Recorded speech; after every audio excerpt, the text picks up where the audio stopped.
ನಮಸ್ಕಾರ. ಇವತ್ತಿನ ಈ ವಿಶ್ಲೇಷಣೆಯಲ್ಲಿ ನಾವು ಓಥ್ನಿಯೇಲ್ ಅನ್ನೋ ಒಬ್ಬ ವ್ಯಕ್ತಿಯ ಕಥೆಯನ್ನು ನೋಡೋಣ. ಈತ ಕೇವಲ ಒಬ್ಬ ಐತಿಹಾಸಿಕ ವ್ಯಕ್ತಿಯಷ್ಟೇ ಅಲ್ಲ, ನ್ಯಾಯಾಧಿಪತಿಗಳ ಪುಸ್ತಕದಲ್ಲಿ ಮತ್ತೆ ಮತ್ತೆ ಬರುವ ಒಂದು ಶಕ್ತಿಯುತವಾದ ಪ್ಯಾಟರ್ನ್, ಅಂದೇ ಒಂದು ಮಾದರಿಯನ್ನ ಅರ್ಥ ಮಾಡ್ಕೊಳ್ಳೋಕೆ ಇವನೇ ಕೀಲಿಕೈ ಇದ್ದಾಗೆ. ಬನ್ನಿ, ಒಂದು ಮೂಲಭೂತ ಪ್ರಶ್ನೆಯಿಂದ ಶುರು ಮಾಡೋಣ. ಒಂದು ಸಮಾಜ, ಒಂದು ಸಂಸ್ಕೃತಿ ಒಳಗಿನಿಂದಲೇ ಯಾಕೆ ಕುಸಿದು ಬೀಳುತ್ತೆ?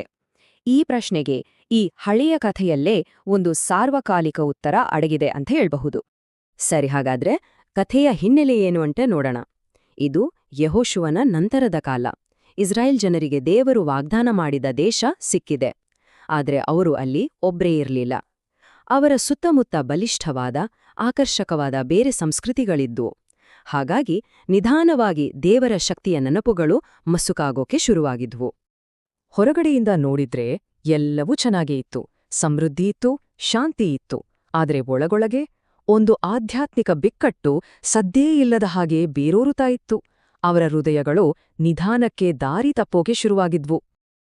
ಹಾಗಾದ್ರೆ ಈ ಕುಸಿತ ಮತ್ತೆ ಮೇಲೆ ಏಳುವ ಪ್ರಕ್ರಿಯೆ ಇದು ಹೇಗೆ ನಡ್ತು? ಇಲ್ಲೇ ನೋಡಿ, ಓಥ್ನಿಯೇಲ್ನ ಕಥೆ ನಮ್ಗೊಂದು ಕ್ಲಿಯರ್ ಆದ ಫ್ರೇಮ್ವರ್ಕ್ ಕೊಡುತ್ತೆ. ಇದು 4 ಹಂತಗಳ ಒಂದು ಸೈಕಲ್. ಮೊದಲು ಪಾಪ, ನಂತರ ಸಂಕಟ, ಆಮೇಲೆ ದೇವರಿಗೆ ಮೊರೆ ಇಡೋದು, ಮತ್ತೆ ಕೊನೆಗೆ ರಕ್ಷಣೆ. ಇಡೀ ನ್ಯಾಯಾಧಿಪತಿಗಳ ಪುಸ್ತಕವನ್ನ ಅರ್ಥ ಮಾಡ್ಕೊಳ್ಳೋಕೆ ಇದೇ ನಮ್ಗೆ ಬೇಕಾಗಿರೋ ಕೀಲಿ. ಸರಿ, ಈ ಚಕ್ರದ ಮೊದಲನೇ ಹಂತ ಅಂದ್ರೆ ಪಾಪ. ಇದು ಒಂದೇ ದಿನದಲ್ಲಿ ನಡೆದ ದೊಡ್ಡ ದಂಗೆ ಏನಲ್ಲ, ಬದಲಾಗಿ ಚಿಕ್ಕ ಚಿಕ್ಕ ರಾಜಿಗಳಿಂದ, ಸಣ್ಣಪುಟ್ಟ ಆಯ್ಕೆಗಳಿಂದ ಶುರುವಾಗಿದ್ದು. ಯಾರ ಗಮನಕ್ಕೂ ಬರ್ದೇ ಹಾಗೆ, ಅಲ್ವಾ? ಇಲ್ಲಿರೋ ಈ ಸ್ಟೆಪ್ಸ್ ನೋಡಿ ಇದು ಹೆಂಗಾಯ್ತು ಅಂತ ಕ್ಲಿಯರ್ ಆಗುತ್ತೆ. ಫಸ್ಟ್, ಬರೀ ವ್ಯಾಪಾರ, ಸೋಷಿಯಲ್ ಮಿಂಗ್ಲಿಂಗ್. ಆಮೇಲೆ ಅವರ ಆಚರಣೆಗಳ ಬಗ್ಗೆ ಒಂದು ಕ್ಯೂರಿಯಾಸಿಟಿ. ಅವರ ದೇವರುಗಳು ಏನ್ ಕೊಡ್ತಾರೆ ಅನ್ನೋ ಪ್ರಶ್ನೆ. ಕೊನೆಗೇನಾಯ್ತು? ನಿಷ್ಠೇನೆ 2 ಭಾಗವಾಯಿತು. ಇಲ್ಲಿರೋ ವ್ಯತ್ಯಾಸ ಇದೆಯಲ್ಲ, ಇದು ನಿಜಕ್ಕೂ ಇಂಟ್ರೆಸ್ಟಿಂಗ್. ಒಂದ್ ಕಡೆ ಯೆಹೋವ ದೇವರ ಆರಾಧನೆ, ಇದಕ್ಕೆ ಶಿಸ್ತು ಬೇಕು, ನಂಬಿಕೆ ಬೇಕು, ಪವಿತ್ರತೆ ಬೇಕು. ಆದ್ರೆ ಇನ್ನೊಂದ್ ಕಡೆ ಬಾಳ ಮತ್ತೆ ಅಶೇರ ದೇವರುಗಳು, ಅವರು ಕಣ್ಣಿಗೆ ಕಾಣೋ ಹಬ್ಬಗಳು, ಆಚರಣೆಗಳು, ತಕ್ಷಣ ಸಿಗೋ ಲಾಭಗಳು, ಇದನ್ನೆಲ್ಲ ಪ್ರಾಮಿಸ್ ಮಾಡ್ತಿದ್ರು. ಇದು ಯಾವಾಗ್ಲೂ ಇರೋ ಒಂದ್ ಸಂಘರ್ಷ ಅಲ್ವಾ? ಲಾಂಗ್ ಟರ್ಮ್ ಶಿಸ್ತು ವರ್ಸಸ್ ಇಮ್ಮಿಡಿಯೇಟ್ ಸ್ಯಾಟಿಸ್ಫ್ಯಾಕ್ಷನ್. ಜನಕ್ಕೆ ಯಾವ್ದು ಜಾಸ್ತಿ ಅಟ್ರಾಕ್ಟಿವ್ ಆಗಿ ಕಾಣಿಸಿರ್ಬೋದು. ಆದ್ರೆ ಆ ತಕ್ಷಣದ ಸಂತೃಪ್ತಿಗೆ ಒಂದು ಬೆಲೆ ತರಬೇಕಾಯ್ತು. ಈಗ ಚಕ್ರದ 2ನೇ ಹಂತ ಸಂಕಟ ಶುರುವಾಗತ್ತೆ. ಮತ್ತು ಆ ಬೆಲೆ ಕುಶನ್ ರಿಷಾಟೈಮ್ ಅನ್ನೋ ರಾಜಲ ರೂಪದಲ್ಲಿ ಬಂತು. ಅವನ ಹೆಸರಿನ ಅರ್ಥ ಗೊತ್ತಾ? 2 ಪಟ್ಟು ದುಷ್ಟತನ ಅಂತ. ಹಬ್ಬಾ, ಎಂತ ಹೆಸರು ನೋಡಿ! ಇಸ್ರಾಯೇಲ್ ಜನರಲ್ಲಿ ಒಗ್ಗಟ್ಟೂ ಇರ್ಲಿಲ್ಲ. ಅದನ್ನೇ ಅವನು ತನ್ನ ದೊಡ್ಡ ಅಸ್ತ್ರ ಮಾಡ್ಕೊಂಡ. 1 ವರ್ಷ ಅಲ್ಲ, 2 ವರ್ಷ ಅಲ್ಲ, ಬರೋಬ್ಬರಿ 8 ವರ್ಷ. ಯೋಚ್ನೆ ಮಾಡಿ, 8 ವರ್ಷಗಳ ಕಾಲ ನಿರಂತರ ದಬ್ಬಾಳಿಕೆ, ಅವಮಾನ, ಒಂದು ಇಡೀ ಜನರೇಷನ್ನ ಆತ್ಮವಿಶ್ವಾಸವನ್ನೇ ಪೂರ್ತಿಯಾಗಿ ಮುರಿದುಹಾಕೋಕೆ ಇದು ಸಾಕಾಗಿತ್ತು. ಆದ್ರೆ ಎಲ್ಲವೂ ಮುಗಿತು, ಸಂಪೂರ್ಣವಾಗಿ ಮುರಿದು ಹೋದ್ವಿ ಅನ್ಕೊಂಡಾಗ ಆ ಕತ್ತಲೆಯಲ್ಲೇ ಒಂದು ಬದಲಾವಣೆ ಆಯ್ತು. ಅದು ಚಕ್ರದ 3ನೇ ಹಂತ, ಮೊರೆ. ಎಷ್ಟೋ ವರ್ಷಗಳ ಕಷ್ಟದ ನಂತರ ಅವರ ಪ್ರಾರ್ಥನೆಗಳಲ್ಲಿ ಹತಾಶೆ ಮತ್ತು ಪಶ್ಚಾತ್ತಾಪ ಎರಡೂ ತುಂಬಿತ್ತು. ನಾವು ದಾರಿ ತಪ್ಪಿದ್ವಿ ಅಂತ ಅವರು ಕೊನೆಗೂ ಒಪ್ಕೊಂಡ್ರು, ದೇವರ ಕರುಣೆಗಾಗಿ ಬೇಡ್ಕೊಂಡ್ರು. ಇದಕ್ಕೆ ದೇವರ ಉತ್ತರ ತುಂಬಾನೇ ನೇರ ಮತ್ತು ಸ್ಪಷ್ಟವಾಗಿತ್ತು. ಅವರು ಯಾವಾಗ ಮೊರೆ ಇಟ್ರೋ ದೇವರು ಉತ್ತರ ರೆಡಿ ಮಾಡಿದ್ದ, ಒಬ್ಬ ರಕ್ಷಕನನ್ನ ಕಳಿಸಿಕೊಟ್ಟ. ಇಲ್ಲಿಂದ ನಾವು ಚಕ್ರದ ಕೊನೆಯ ಹಂತಕ್ಕೆ ಬರ್ತೀವಿ, ರಕ್ಷಣೆ. ದೇವರು ಆಯ್ಕೆ ಮಾಡಿದ ಆ ರಕ್ಷಕನೇ ಒಬ್ಬ ನ್ಯಾಯಾಧಿಪತಿ. ಹಾಗಾದ್ರೆ ನ್ಯಾಯಾಧಿಪತಿ ಅಂದ್ರೆ ಯಾರು? ಇವರು ಬರೀ ಕೋರ್ಟ್ನಲ್ಲಿ ಜಜ್ಮೆಂಟ್ ಕೊಡೋರಲ್ಲ, ಬದಲಾಗಿ ದೇವರ ಆತ್ಮದಿಂದ ತುಂಬಿ ಜನರನ್ನು ಕಷ್ಟದಿಂದ ಪಾರು ಮಾಡೋಕೆ ಬಂದಿರೋ ಸ್ಪೆಷಲ್ ಲೀಡರ್ಗಳು. ಓಥ್ನಿಯೇಲ್ ಇದಕ್ಕೆ ಮೊದಲ ಮತ್ತು ಪರ್ಫೆಕ್ಟ್ ಉದಾಹರಣೆ. ಹೌದು, ಇವನೇ ಆ ಓಥ್ನಿಯೇಲ್. ಅವನ ಹೆಸರಲ್ಲೇ ಒಂದು ಪವರಿದೆ, ದೇವರ ಸಿಂಹ.